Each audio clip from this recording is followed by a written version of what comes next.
Hello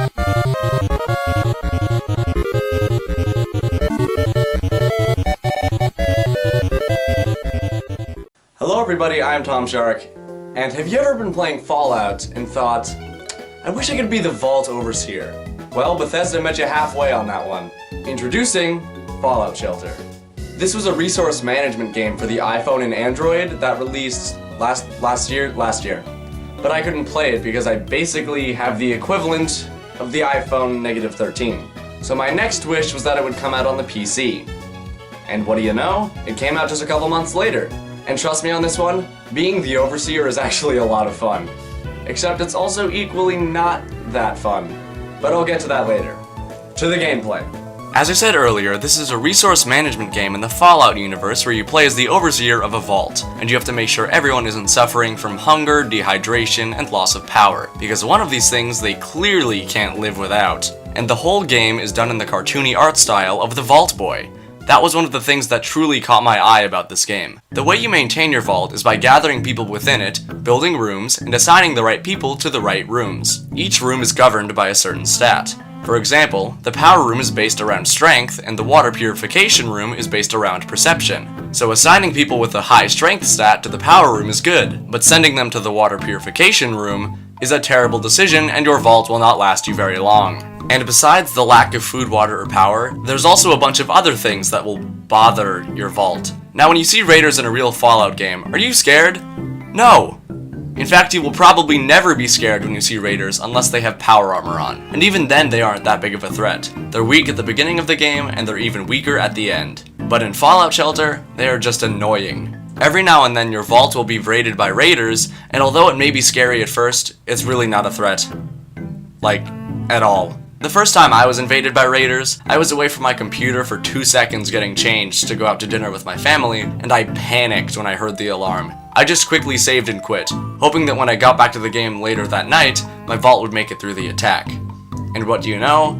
I was underwhelmed. I sat there for a minute or two while my vault dwellers punched the crap out of them. And considering that these guys have weapons and my vault dwellers don't, these raiders are even more pathetic than the ones in the normal game. Well, you can give your vault dwellers weapons later on in the game when you unlock them, but that just makes raids end even faster. Then, raiders aside, there's the occasional radroach outbreak in certain rooms, but those end even faster. Then there's the fires. I'm not even going to start talking about those because it was already put out. The main way to see radroach invasions and fires is by rushing rooms to finish their tasks. Rushing rooms is kind of risky, but now that I think about it, it doesn't really matter, because the fires and radroach outbreaks end so quickly. But considering the odds are kinda slim, I wouldn't want my whole vault infested with radroaches and or on fire.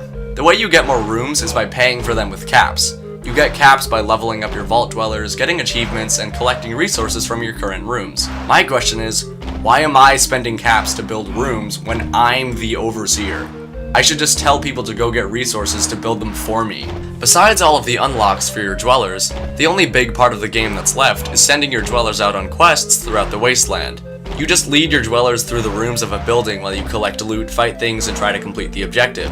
But in the beginning, when you don't have any good weapons, each fight just drags on. In my save, I only have one of my dwellers equipped with a weapon. One. And one of them has a poodle. I went into this review with a good mindset for the game, but now, I think I'm seeing the game's true colors. I'm just gonna say this right now. This game is not bad at all. In fact, it's pretty good.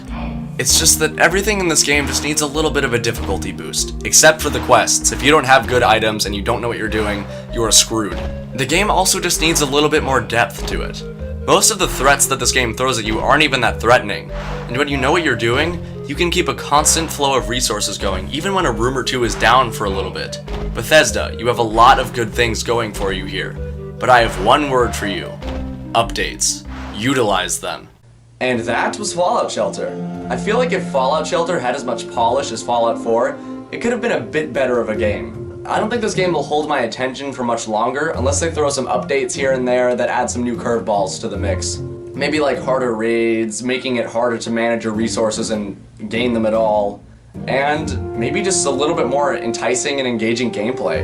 Thank you all for watching, and I'll see you next video. I honestly don't know why we're so nice to our inmates, I mean vault dwellers.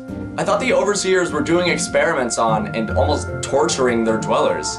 Imagine if Bethesda made this a sandbox game. or you just got to endlessly mess with your dwellers over and over and over.